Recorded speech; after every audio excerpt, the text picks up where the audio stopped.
भेरुंदा क्षेत्र के सामुदायिक स्वास्थ्य केंद्र लाड़कुई में पदस्थ नर्स रीना मालवीय, जो कि बिना वजह अपने स्थानांतरण से दुखी होकर मुख्य मार्ग पर धरने पर बैठी। नर्स ने स्वास्थ्य अधिकारियों पर आरोप लगाते हुए कहा कि अधिकारी डॉक्टर महेश पांडे पर कार्रवाई नहीं करते, उसे बचाते नजर आ रहे हैं और मैं निर्दोष हूं। उसके बाद भी मेरा स्थानांतरण इच्छावर कर दिया गया, जिसको लेकर के मैं आहत हूं और यदि अधिकारी मेरी नहीं सुनेंगे तो मैं मर भी जाऊंगी। पूरा मामला सामुदायिक स्वास्थ्य केंद्र लाड़कुई का है, जहां 5 सितंबर को डिलीवरी के लिए एक महिला भर्ती होती है। महिला का स्वास्थ्य पहले से ही खराब था, परंतु ड्यूटी पर डॉक्टर महेश पांडे द्वारा ना तो महिला की डिलीवरी कराई गई और ना ही उसे रेफर किया गया, जिसके चलते सुबह 9 बजे महिला की डिलीवरी दूसरी शिफ्ट के नर्स द्वारा क्रिटिकल पोजीशन में करनी पड़ी। फिर उन्हें भोपाल के लिए रेफर कर दिया गया। महिला की नाजुक स्थिति होने के कारण रास्ते में ही महिला की मौत हो गई। जब मामला मीडिया में आया तो स्वास्थ्य अधिकारी ने रात में ड्यूटी पर मौजूद डॉक्टर पांडे के खिलाफ कार्रवाई न करते हुए नर्स का स्थानांतरण इच्छावर कर पूरे मामले को रफा दफा कर दिया। नर्स रीना मालवीय को ये बात आहत कर गई। उन्होंने भारी बारिश के बीच लगभग 1 घंटे से अधिक अस्पताल के सामने सीहोर मुख्य मार्ग पर धरने पर बैठी और लेटी रही। रीना मालवीय नर्स का आरोप है कि डॉक्टर महेश पांडे एवं अनार सिंह के द्वारा साजिश करके फंसाया जा रहा है। शिवराज की लाडली बहना की पोल तो तब खुली जब एक नर्स बारिश में भीगती हुई सड़क पर बैठी रही और वहीं से भाजपा के जिलाध्यक्ष रवि मालवीय गुजरे, लेकिन रवि मालवीय को ग्रामीणों द्वारा रोका गया और समस्या बताने का प्रयास भी किया गया, लेकिन भाजपा के जिलाध्यक्ष वाहन से उतरकर नर्स की पीड़ा सुनने के लिए भी समय नहीं दे पाए। मंच से बड़े बड़े भाषणों में शिवराज जी कहते हैं कि मेरी लाडली बहना पानी में भीगती रही, लेकिन सुनने वाला कोई नहीं।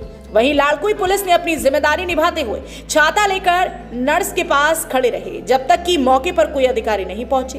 पुलिस की अब तक तो मानवता को शर्मसार करने वाली कई तस्वीरें आई, लेकिन आज गर्व से मानवता का सीना चौड़ा करने वाली तस्वीर लाड़कुई में देखने को मिली। पुलिस का एक चेहरा यह भी है कि अपने कर्तव्य जिम्मेदारी को निभाते हुए हाथ में छाता लेकर खड़े रहे। लगभग 1 घंटे के बाद CBMO मनीष सारस्वत मौके पर पहुंचे और नाराज नर्स को समझाया व धरना खत्म कराया। आप यहाँ सड़क पर क्यों बैठी है धरने पर? सर, मैं यहाँ पर 2015 से अपनी सेवा लगातार दे रही हूँ। उसके बाद यहाँ के जो प्रभारी 2017 से बने हैं महेश पांडे, इनने मुझे इतना प्रताड़ित करके रखा है कि किसी भी चीज़ में मुझे षड्यंत्र में यहाँ से ट्रांसफर करने की कोशिश की जाती है। सारे आला अधिकारी उनकी तरफ है। अभी भी एक केस कोर्ट में रात भर गर्भवती महिला को रात पूरी 9 बजे से महेश पांडे जी और जिनकी ड्यूटी में एक नर्स थी, उन्होंने रात भर रखा और सुबह मुझे षड्यंत्र के तहत बुलाया गया कि आइए आप डिलीवरी कराना है और इनने मुझे फंसा दिया है। और जिन सरपंच जी ये बात कर रहे हैं वो उस वक्त वहाँ मौजूद ही नहीं थे। तो सर, मुझे ये बताया जाए कि मेरी गुनाह कहाँ है, मैंने क्या डिलीवरी करा के गुनाह किया है। इनने मुझे कोई भी जानकारी नहीं दी है और आज मेरे पे कार्रवाई की जा रही है और अंदर ही अंदर तुरंत मेरे लिए ट्रांसफर करवाया गया। और बाकी जिनके लिए 2 साल से कार्रवाई हो रही है, उनके लिए कोई कार्रवाई नहीं की गई डॉक्टरों के खिलाफ। जिनने यहाँ का कबाड़ा बेचा है, जिनने खाया कल का पैसा खाया, जिसने मेरे आयुष्मान का पैसा खाया है। कितना पैसा खाया आपका आयुष्मान का? सर, 3 लाख रुपए आयुष्मान खाया था जो सेवा देता है उसके लिए, लेकिन इनने सारा पैसा खाया है। CMA जो भी इसका गवाह है, CMO सर खुद मेरा ट्रांसफर कराते हैं हर बार और जब इनको मीडिया के सामने बुलाया जाता है तो ये मौन व्रत रख के बैठ जाते हैं सर। तो सर, मैं तो पांडे सर का नाम लेके अपने आप को यहाँ पे खत्म करना चाहती हूँ, क्योंकि मैं किसी के दर जाके नहीं भटकना चाहती सर। मैं एक के दर जाऊंगी तो मुझे अजीब तरीके से आप व्यवहार करेंगे। मेरा सारे स्टाफ से पूछ लिया जाए कि मेरी क्या गलती है इसमें। मैंने पूरे गांव की सेवा, पूरे पारेला समाज की सेवा में अपने समय निकाला है। मेरे को किसी से कोई आपत्ति नहीं है, न किसी से मेरे को शिकायत है, न मैं किसी को इतना परेशान करती हूँ। लेकिन महेश पांडे को इतना संरक्षण क्यों दिया जा रहा है? जब वो इधर मुझे क्वार्टर नहीं दिया गया, उसने 10,000 रुपए दे के रवि भार्गव को क्वार्टर दिलाया। मेरे सामने जो संविदा कर्मचारी है, गीता कौशल जो संविदा कर्मचारी है, मेरे से जूनियर है, उसको क्वार्टर दिलाया गया। उसके बाद जो संविदा स्टाफ इमरजेंसी नहीं करते, रात पे डॉक्टर नहीं रहते, वो उनका संरक्षण करते हैं। कोई भी मीडिया वाला जाता है तो डॉक्टर उधर उपस्थित नहीं रहता, ये झूठ बोल के अपनी उपस्थिति दर्ज कर रहे हैं। अभी भी आप रजिस्टर में देखिए इनको। अगर मैंने किसी भी ड्यूटी में एब्सेंट डाला है, आप मुझे सजा दिलवाइए। अब आप क्या चाहती हैं? मैं चाहती हूँ अनार सिंह जी आए और अगर उनका केस सही है तो वो मुझे सजा दिलवाए,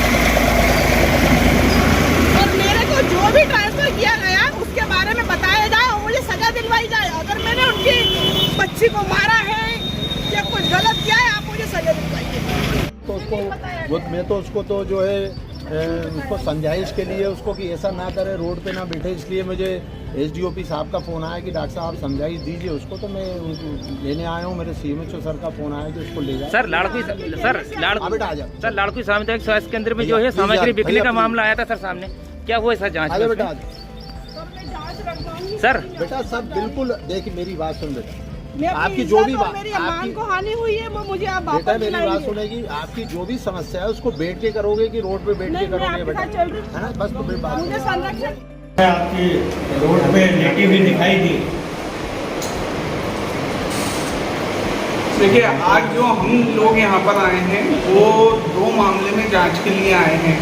एक जो पहले शिकायत मिली थी, अनुमति के बिना डॉक्टर जायसवाल ने कबाड़ में जो दानदाताओं द्वारा दान की गई राशि के लिए, उस संबंध में जांच की जा रही है। और कुछ दिनों पहले एक मामला सामने आया था जिसमें एक नवजात शिशु की मृत्यु हुई थी, तो उस केस में हमारे द्वारा बयान दर्ज किए जा रहे हैं और अभी आज से ही जांच शुरू हुई है। 2 दिवस के बाद इसकी रिपोर्ट सौंपी जाएगी। सर मैं मुक्त नर्स जो इस मामले में जो को लेकर जिनकी शिकायत हुई उन्हें तो सस्पेंड कर दिया गया, तो जांच पहले नहीं हुई क्या? अभी इस मामले में उस मामले में जांच नहीं हुई है, जांच चल रही है। इसकी रिपोर्ट 2 दिवस के बाद सौंपी जाएगी और अभी 2 मामलों में जांच चल रही है। एक कबाड़ में जो डॉक्टर जायसवाल ने राशि बेची थी और कुछ दिन पहले एक जो नवजात शिशु की मृत्यु हुई थी, उस घटना के पीछे में भी जांच। सर रात में जैसे एक महिला की भी मौत हुई है जिसका अभी लेके परिजनों ने मामला उठाया, तो उसमें क्या हुआ अभी तक? कोई उक्त केस में भी जो है केस शीटें, क्या ट्रीटमेंट दिया गया, ड्यूटी पे कौन था, क्या उपचार प्रदान किया गया, जिला चिकित्सालय से भी में क्या क्या डॉक्यूमेंट्स उनके हैं, वो सब मामले को देखते हुए उसमें भी जांच की जाए। जैसे आज सुबह जो सिस्टर द्वारा जो रोड पे बैठी थी, हंगामा भी किया और उनका स्थानांतरण होगा, तो क्या ये जायज़ है कि स्थानांतरण होने के कारण वो वहाँ रोड पे जाके बैठ गई बजाय अपने? ये चीज़ जायज़ नहीं है। उस समय उसमें भी जो है मुख्य खंड चिकित्सा अधिकारी नसरुल्लाहगंज द्वारा उनको समझाइश देकर नर्स का कहना है कि पूर्व में उन्होंने कई शिकायतें की हैं जिसका बदला उनसे लिया जा रहा है। इस प्रकार के वो आरोप लगा रही हैं डॉक्टर पांडे पे। वो निरंतर ये बात कह रही हैं कि उनके कारण ही मेरा आज तक मुझे भवन आवंटित नहीं हुआ, जबकि टेक्नीशियनों को भवन आवंटित हो चुके हैं, उनकी तनख्वाह यहाँ से नहीं मिलती है, सीहोर से उन्हें तनख्वाह प्राप्त हो रही है। तो कहीं ना कहीं ये इंगित करता है कि पांडे साहब की जांच होना चाहिए। तो क्या आपको निर्देश प्राप्त हुए कि पांडे साहब की? देखिए, हमको इस मामले में कोई निर्देश प्राप्त नहीं हुए। अभी भी मैं आपको पुनः बता रहा हूँ कि हम यहाँ पर आज केवल 2 मामलों की जाँच करने आए हैं, जिसमें डॉक्टर जायसवाल द्वारा राशि बेची गई थी, नवजात शिशु की जो मृत्यु हुई थी।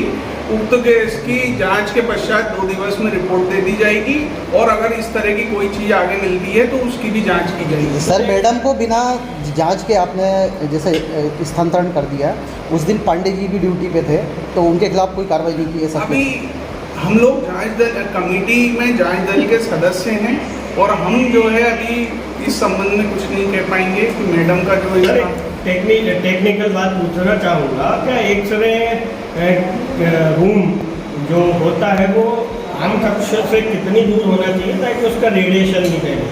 देखिए, ये बिल्कुल सही है, उचित है कि एक्सरे जो है रूम डिलीवरी के स्थान से थोड़ा अलग होना चाहिए, दूसरी चीज़ों से कि आसपास के लोग उससे प्रभावित ना हों। दूसरा, जो एक्सरे टेक्नीशियन है उनके पास भी उचित जो है सामग्री होना चाहिए जिससे वो रेडिएशन के प्रभाव से बचे रहें और ये बिल्कुल वार्ड से कुछ दूरी पर ही स्थित होना चाहिए। सर क्या देखने में आ रहा है कि वही नियमों का पालन नहीं किया गया है, तो टीकाकरण केंद्र है या बच्चे डिलीवरी होती हैं उसी के पास में उसका भी OPD के पास में ही है। ठीक है। तो इस चीज़ को उसका देखें। भी हम ब्लॉक विकासखंड चिकित्सा अधिकारी और हम निरीक्षण करके करवाएं। सर सीएमओ साहब का कहना है कि लाड़पुर में सोनोग्राफी मशीन चालू है और डेली सोनोग्राफी होती है, लेकिन आज भी देखिए सारा लगा है। मैं इस संबंध में ज़्यादा कुछ नहीं कह पाऊंगा। मैं आपको पुनः बता रहा हूं कि हम जांच कमेटी के सदस्य हैं और जांच के लिए आए हैं। सर सिस्टर के भरोसे करीबन 10 से 15 साल ये अस्पताल सिस्टर के भरोसे, सिस्टर ने खुद बाइट में बोला है, उसने यहाँ पे कम से कम लाखों की आबादी ग्रामीण क्षेत्र यहाँ पे लालपुर के आसपास, उनकी सिस्टर ने हजारों डिलीवरी करी है। इसके बारे में क्या कहना चाहेंगे सर? क्या यहाँ एक महिला डॉक्टर की जरूरत नहीं है? दो महिला डॉक्टर नसरुल्लागंज में क्या वर्क कर रही है? ये देखिए प्रशासनिक वो है, नियुक्ति जो है भोपाल स्तर से होती है, ठीक है। ये हम लोगों के स्तर से नहीं होती है, भोपाल स्तर से होती है और इस संबंध में अभी हम कुछ ज़्यादा नहीं कह पाएंगे। ठीक सर, धन्यवाद। आपकी जांच के बाद में सर क्या जो महिला यहाँ पर बैठी है आज सुबह से उसको न्याय मिलेगा और जो दोषी डॉक्टर है क्या उसके खिलाफ कार्रवाई की जाएगी? रिपोर्ट 2 दिन के बाद सौंपी जाएगी। ये इनका 2 दिन विषय नहीं है। के बाद है ना, उसमें बताया जाएगा। जांच